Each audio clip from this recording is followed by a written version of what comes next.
quand ça arrive, alors que personne nous dit en fait que c'est quelque chose qui risque d'arriver, c'est là où ça a un impact encore plus fort, en fait. L'infarctus, il est beaucoup plus complexe de ce qu'on croyait jusqu'à il y a très récemment.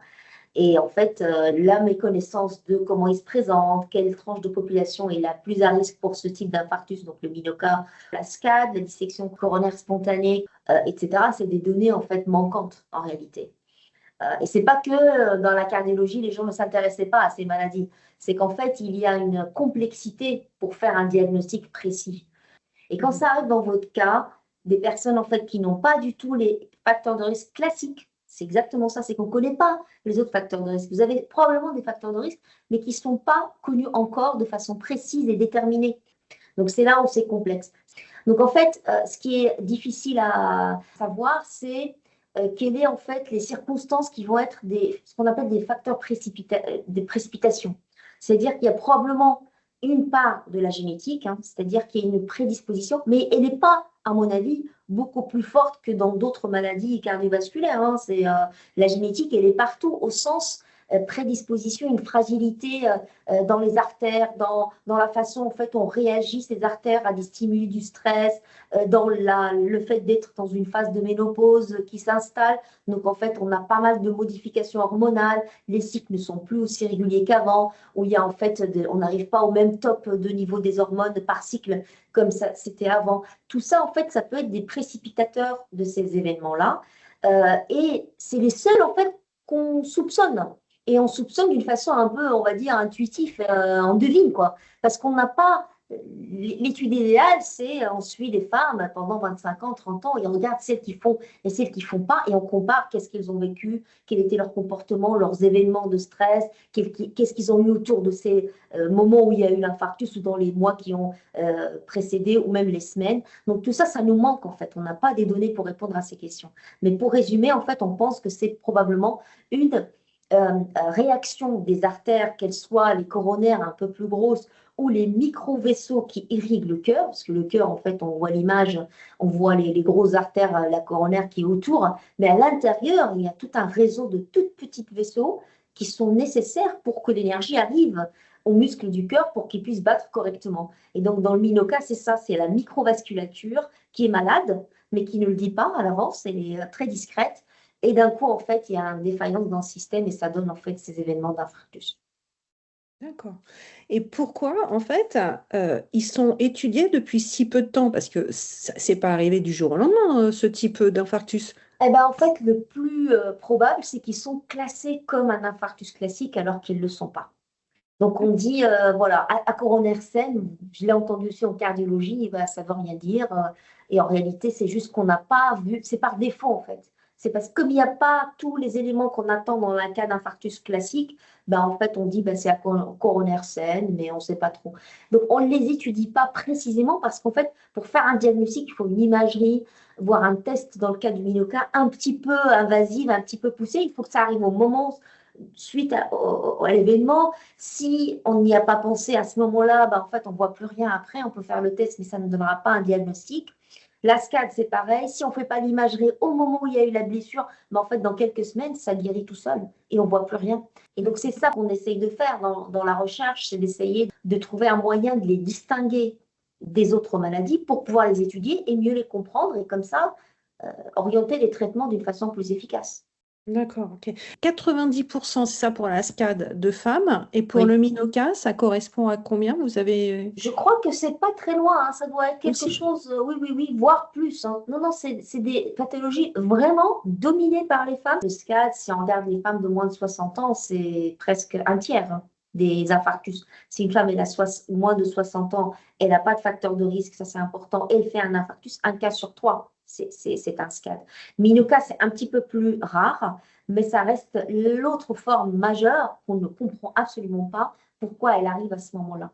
D'accord. Et qu'est-ce qu'on connaît justement à l'heure actuelle? Il y a des projets en cours, hein, pour comprendre la minoca, mais on n'a pas encore les résultats. Ça va pas tarder probablement à venir.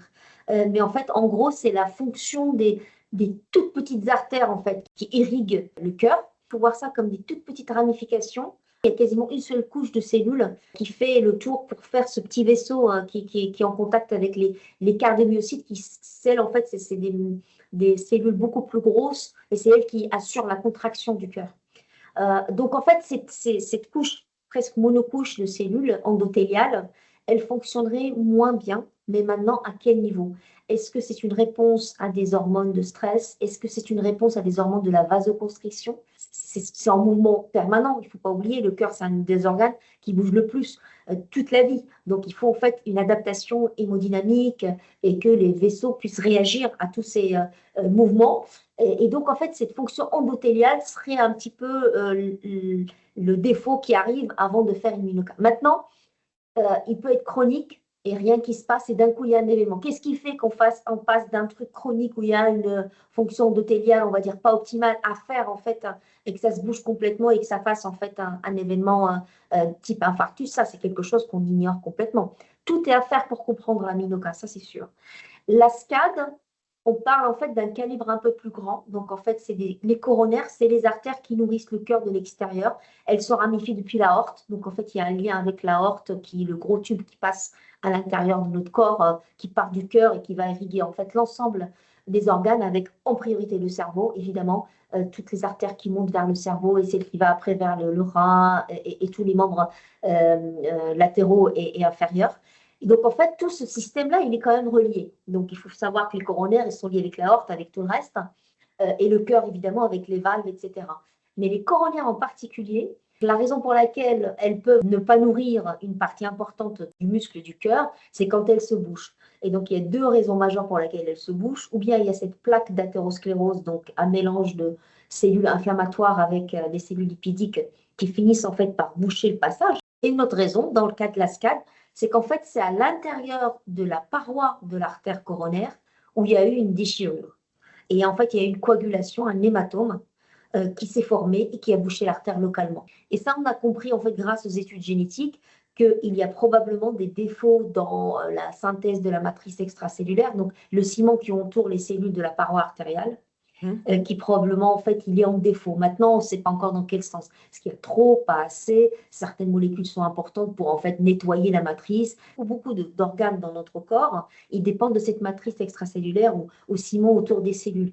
Et bien, quand il y a une dérégulation de cette fonction, ça peut, en fait, être trop fragile jusqu'à se déchirer. Et là, en fait, s'il y a un hématome qui se forme parce qu'il y a une blessure, en gros, ben, ça coagule tout de suite et ça donne l'artère qui se bouche. Ok. Vous avez parlé de stress. Qu'est-ce que vous entendez par stress?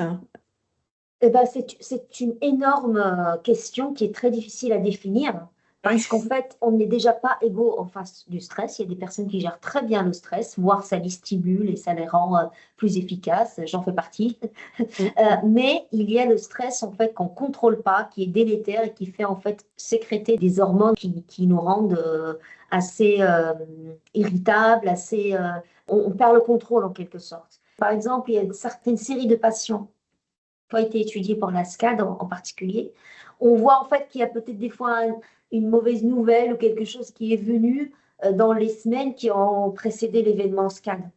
Mais maintenant, j'avoue que je n'ai pas la réponse. On ne sait pas si un stress chronique peut aussi être à l'origine. C'est-à-dire, on a été pendant plusieurs mois impliqué dans un projet, on a dû avancer quelque chose, ou la perte de quelqu'un, le fait d'avoir un changement dans sa vie, la périménopause est un moment très stressant quand même. Hein.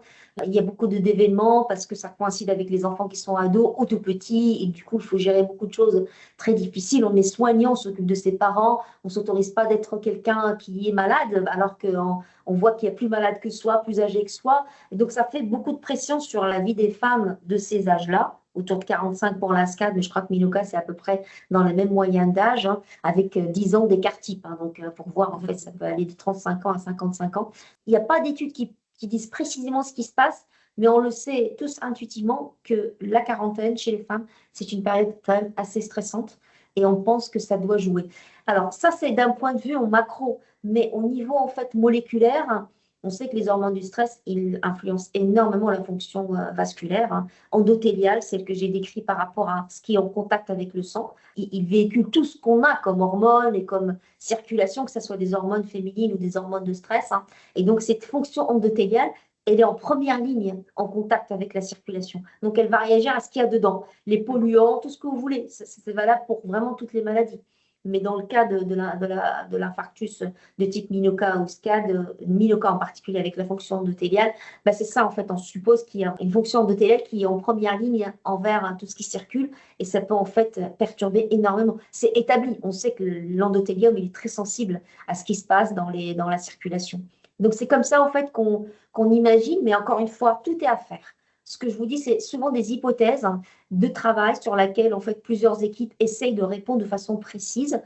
Vous avez évoqué le stress, mais est-ce qu'il y a peut-être d'autres critères? Je ne sais pas comment le dire. Juste, en fait, non, c'est ça Non. la difficulté. Et même là, on parle de moyenne quand on dit 45 ans. Il y a des personnes qui peuvent faire une SCAD ou une Minoka post-ménopause. Il y en a qui vont le faire alors qu'ils ont un diabète. Il y en a qui vont le faire sans diabète. C'est ça, en fait, ça n'a pas en fait un panneau clinique classique dans lequel on peut un peu essayer de repérer les patients. C'est ça ce qui manque. Mais c'est parce qu'en fait, ça rentre pas dans ce qu'on connaît déjà. C'est juste qu'il faut trouver les facteurs qui décrivent mieux les patients ayant ces maladies. C'est la grande difficulté, c'est la raison pour laquelle on l'a loupé, hein, tout simplement.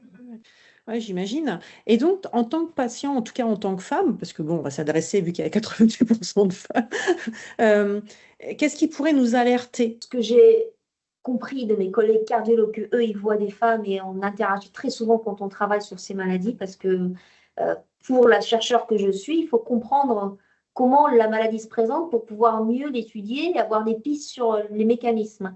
Et donc, la grande difficulté, c'est que c'est un infarctus comme un autre. Donc, c'est-à-dire la première façon d'éviter ce que vous avez vécu, c'est-à-dire de trop traîner, etc., c'est de penser à un infarctus beaucoup plus rapidement que ce qu'on a tendance à faire.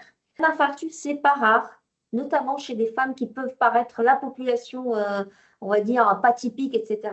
Chez les femmes, c'est une diarrhée, c'est un mal de tête, c'est plusieurs semaines, on est fatigué, on dort mal. Donc, ce qui veut dire que c'est pas facile, entre guillemets, mais il faut juste comprendre qu'une femme, même si elle n'a pas la tête du patient typique, elle peut faire un infarctus. Ça se présente pareil. Une SCAD, ça va être quelqu'un qui va faire un infarctus comme une Minoka, comme un athérome, comme n'importe quelle autre présentation. C'est pour ça qu'il faut aller très vite, en fait. On va dire là, j'ai bien compris que c'était émergent comme recherche, qu'il va y avoir pas mal d'années, mais c'est quoi en termes de durée, à votre avis?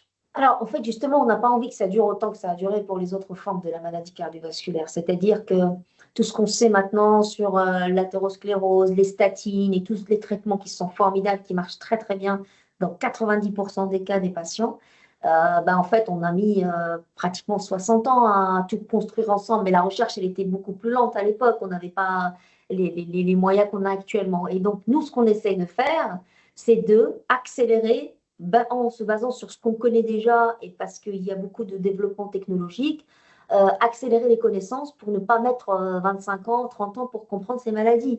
Donc moi, j'ai bon espoir que d'ici une dizaine d'années, on a vraiment une autre image sur les mécanismes de ces maladies, voire des traitements réorientés ou des traitements préventifs. Quand on fait un infarctus, vous êtes bien placé pour le savoir, à 49 ans, à 45 ans, eh ben quand même, on est jeune, on doit avoir des traitements pendant, j'espère, 30 ans après. Donc, en fait, c'est pas anodin. Il faut que ce traitement ne soit pas lourd, qu'il soit quand même sans conséquence sur le fait qu'on n'est peut-être pas encore ménopausé. Ce genre d'éléments, et j'espère ça, on sera fixé, on va dire, dans la prochaine décade, sur comment bien adapter les médicaments de prévention secondaire, notamment pour ne pas refaire un autre événement, chez les patientes de cet âge-là et les femmes en particulier. Ah ouais, j'ai plusieurs questions qui me viennent.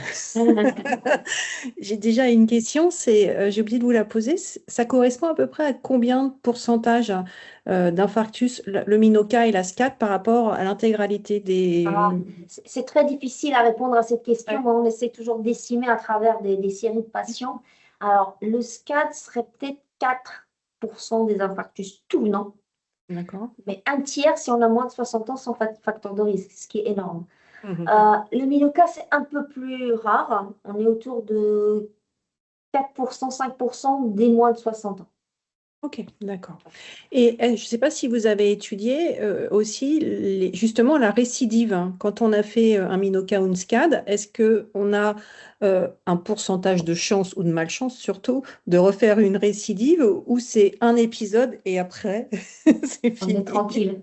Alors, en fait, il y a les deux cas, mais c'est ça aussi qui reste, je pense, très difficile à prévoir. Parce qu'effectivement, on n'a pas envie de traiter de la même façon quelqu'un qui a fait un événement et qui était en gros un accident physiologique qui a fait que c'est arrivé, et celui en fait qui est vraiment à risque de refaire et de refaire plusieurs fois.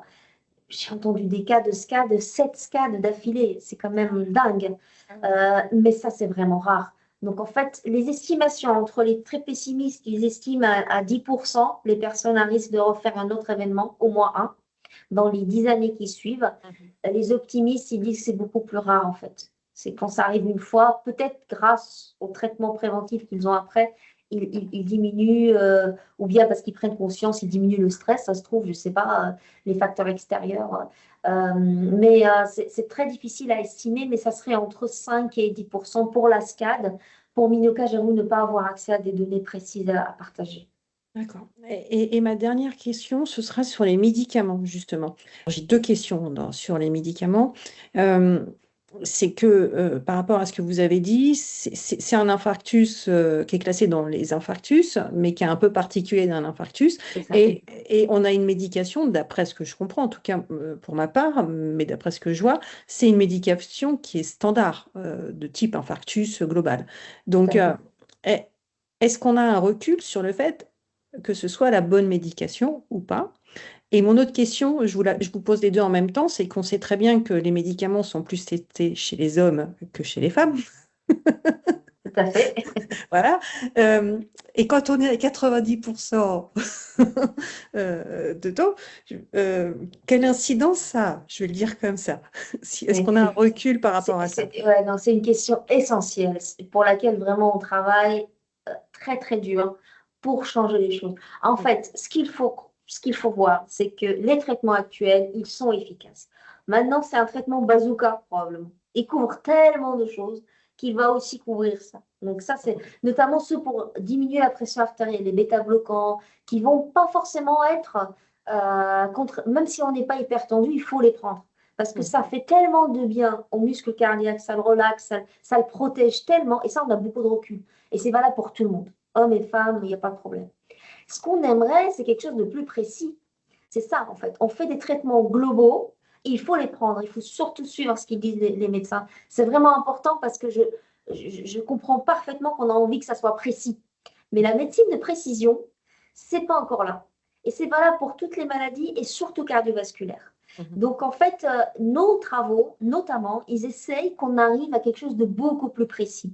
Qu'on ait ceux qui risquent de refaire un événement, donc ils vont peut-être avoir une surveillance beaucoup plus importante, ceux qui, en fait, peut-être ont une fragilité combinée avec d'autres choses. Donc là, en fait, il faut prendre le patient dans sa globalité. C'est pas parce qu'on a fait un scan de Miniloca qu'on va pas faire de l'athérosclérose. C'est ça, la mauvaise nouvelle. Donc, en fait, ça reste très important, toutes les préventions, de faire du sport, de manger équilibré, etc. Déjà, ça, comme vous l'avez dit, un minocascade, ça arrive chez des gens qui sont déjà très conscients de tout ça. Mais ça arrive aussi chez des gens qui ne sont peut-être pas conscients de tout ça. Donc, en fait, toutes ces recommandations, que ce soit de prévention ou de traitement, elles sont valides pour tout le monde. Là, ce qu'on aimerait bien, c'est que ça soit moins lourd, que ça soit précis et surtout compatible avec l'âge des patients. Et c'est vrai, on n'a pas de recul, on ne sait pas si avoir les bêta-bloquants pendant 30 ans ou les statines, etc. Mais il y a quand même beaucoup plus de développement positif sous les médicaments que l'inverse. C'est ce qu'on connaît actuellement, donc il faut malheureusement les garder, les prendre, les considérer comme les plus efficaces pour l'instant et continuer à travailler pour les améliorer. C'est ce qui arrive souvent en fait, on le voit en fait de façon spectaculaire dans le cancer, c'est qu'on n'arrête pas d'affiner et de changer les combinaisons. Peut-être on ne connaît peut-être pas en détail parce qu'il y a des molécules beaucoup plus complexes et des combinaisons en fait, de stratégies de traitement très complexes dans le cancer, mais c'est exactement pareil pour le cardiovasculaire. On n'arrête pas de faire des changements de combinaison. Maintenant, en fait, il nous faut quand même des choses un peu plus ciblées. SCAD, ciblé, Minoka, parce que ce pas les mêmes endroits où ça se passe, même si globalement, un bêta-bloquant, il va faire du bien à tout le cœur. Ça, c'est sûr. Bon, en tout cas, il y a encore beaucoup à faire. Ah, ça, c'est le résumé. Bon, pour la chercheuse, c'est bien de savoir qu'il y a encore du travail, Ouais. mais voilà, on a envie quand même que ça s'accélère et c'est ce qu'on essaie de faire. Je viens de déposer une demande de financement à l'Europe. On est 11 partenaires, on essaye tous de ramener une expertise différente pour aller plus vite, justement. Parce que Mm. quand on est seul dans son coin, on avance moins vite. Et d'autant plus que c'est vraiment mondial, en fait. C'est une Ah, épidémie, complètement. l'infarctus, les maladies cardiovasculaires, qui Tout à fait. est... Voilà, Non. donc c'est profitable pour tout le monde, C'est quoi. un Mm. problème mondial, c'est la première cause de mortalité, c'est comme ça qu'on sait que c'est important hein, Mm, dans le mm. monde. Ouais. Et voilà, c'est pour ça que quand on travaille là-dessus, moi c'est pour ça que j'aime mon métier, ce que je fais là, il est valable pour toutes les femmes du monde. Merci d'avoir écouté Infarctus, le podcast qui parle tout simplement d'infarctus. Alors, si cet épisode vous a été utile, pensez à vous abonner et surtout à le partager à quelqu'un que cela pourrait aider. Et puis vous pouvez me laisser aussi un petit commentaire, ce serait super, ou me suggérer des thèmes pour les prochains épisodes. Prenez soin surtout de votre cœur et à très vite dans un nouvel épisode d'Infarctus.